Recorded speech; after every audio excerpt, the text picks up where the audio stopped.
The year is 1979. The Dukes of Hazzard premieres on TV. The Soviet-Afghan War begins. Smallpox is declared eradicated, and Sony releases the first Walkman. But above all, you just got a new camera, which leaves you with the question, how do you use it? This is the Minolta XG1, a 35mm single-lens reflex camera produced from 1979 to 1984. This camera was a part of Minolta's XG series, which were budget-friendly consumer cameras featuring automatic exposure as their main selling point. This camera features a fully electronic shutter and requires two A76 batteries to function. The shutter will not fire without these installed. To change the batteries, unscrew the circular panel right next to the tripod socket on the bottom of the camera. Insert your batteries as indicated on the diagram, and then reattach the battery compartment into the bottom of the camera. To check the batteries, push and hold the power switch into the position marked BC. If everything is functioning properly, the red light on the front of the camera will come on as long as the switch is depressed. To load the camera, pull up on the rewind knob on the top of the camera until the film door pops open. Place the end of the film leader into one of the slits on the take-up spool, and then pull the film canister across the back of the camera until it sits in the slot on the left side of the camera, making sure the sprocket holes align with the teeth on the rollers.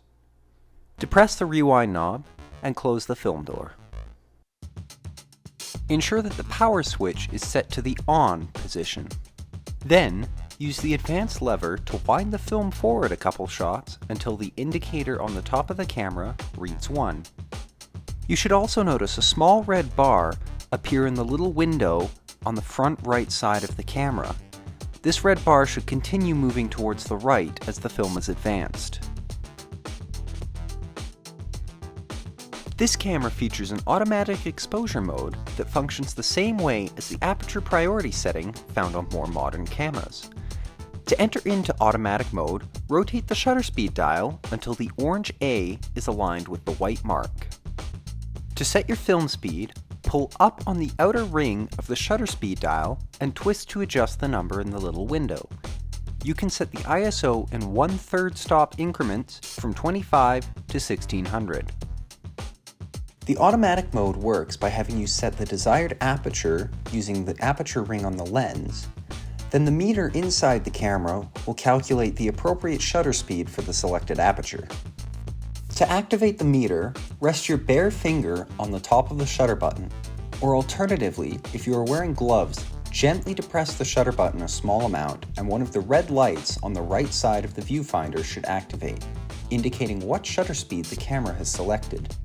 To take a picture, depress the shutter button the rest of the way and the camera will use the indicated shutter speed.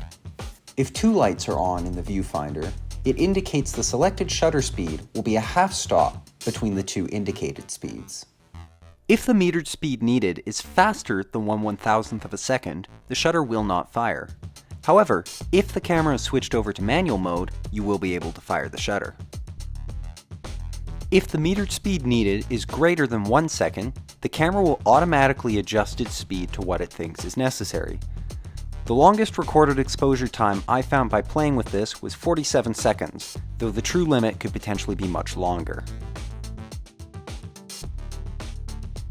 To adjust the exposure compensation for the automatic mode, depress the small silver button next to the shutter speed dial and rotate the dial so the A aligns with the desired adjustment.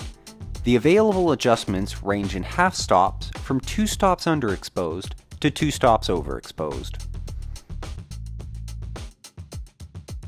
To set the shutter speed manually, depress the small silver button located next to the shutter speed dial and rotate the dial to the desired speed. This camera has a range of speeds from 1/1000th of a second to 1 second, as well as bulb mode. The camera also features a threaded slot for a cable release located on the left side of the lens mount. When the camera is set in manual mode, the light meter will not activate inside the viewfinder, meaning you'll either need to switch back and forth between manual and automatic to use it, or use an external light meter.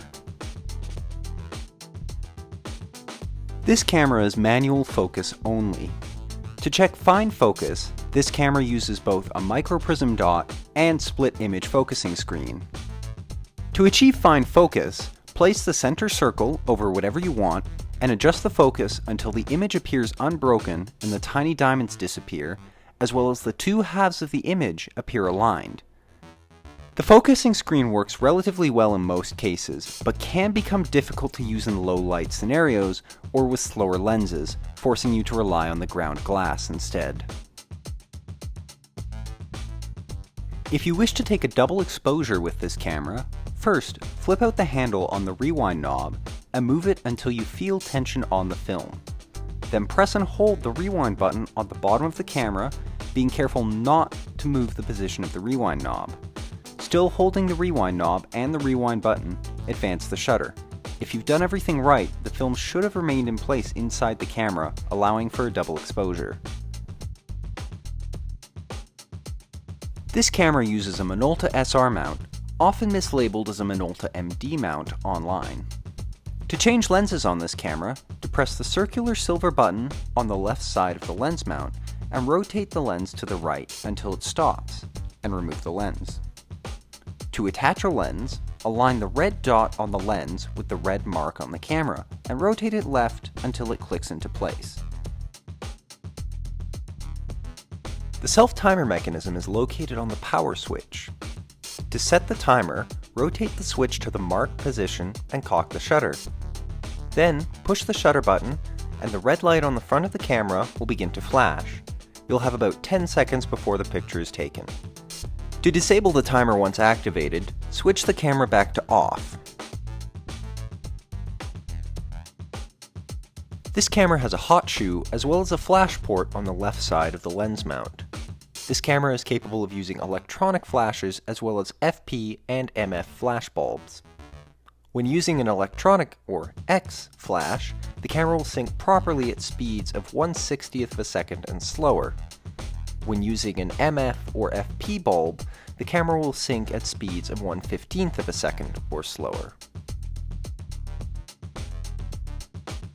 Once you've finished your roll of film and are ready to remove it, push in the small black button on the bottom of the camera and flip out the handle on the rewind knob. Making sure the rewind button remains depressed, turn the handle in the direction indicated by the arrow until you feel the pressure release or hear the film slide back into the canister. Don't open the back until you've finished rewinding the film, otherwise you'll ruin it.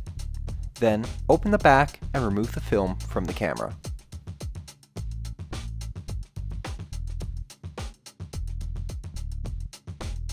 I find this camera to be a little bit of a mixed bag, and I think your opinion of it will depend on what you're looking to do with it. The advance lever and all the dials feel good to operate, and the film speed selector in particular feels much smoother to operate than most of the ones I've dealt with. The addition of an ASA DIN conversion scale on the back of the camera is also a nice touch. I really only had two main issues with the XG1. The first of these was the lack of an aperture stop-down preview mechanism, which, while far from the end of the world, did cause me a decent bit of frustration while trying to photograph a set of train tracks through chain link fence without the aperture wide open. The far more damning of the two issues was this camera's need for batteries to function, as there isn't even a select 1 or 2 speeds you can use without power, meaning if your batteries die, unless you have replacements, you're out of luck. Also, due to the fact your shutter is electronically controlled, if something does go wrong, it'll be way harder to fix than a fully mechanical camera, and you are likely to run into issues with parts no longer being produced. Now, I could appreciate this more if there was more to be gained from this trade-off, like faster shutter speeds, but unfortunately, due to the fact the XG1 was not a particularly high-end camera for its day, there isn't a lot this camera can do that one of my fully mechanical cameras from the 60s isn't capable of, with the only real difference being the automatic mode. This is the part that I think will be the biggest factor in whether this camera is worth it for you or not. If you're someone who's newer to photography and isn't as confident with manually setting your exposure, or someone who prefers having the convenience of working with automatic modes, then this might well be worth the price of needing the batteries. However, personally, as someone who prefers to have manual control over the settings on most older cameras, I don't find this to be worth the added cost and complications of the two A76 batteries. So if you have similar feelings, you might be better served by one of the earlier SRT series cameras, which utilize the same lens mount but are fully mechanical. Overall, the XG1 is a good camera, and I enjoyed working with it, but the need for batteries hampers it, and the usefulness of the automatic mode is likely what will determine if that's a worthy trade-off or an unnecessary annoyance.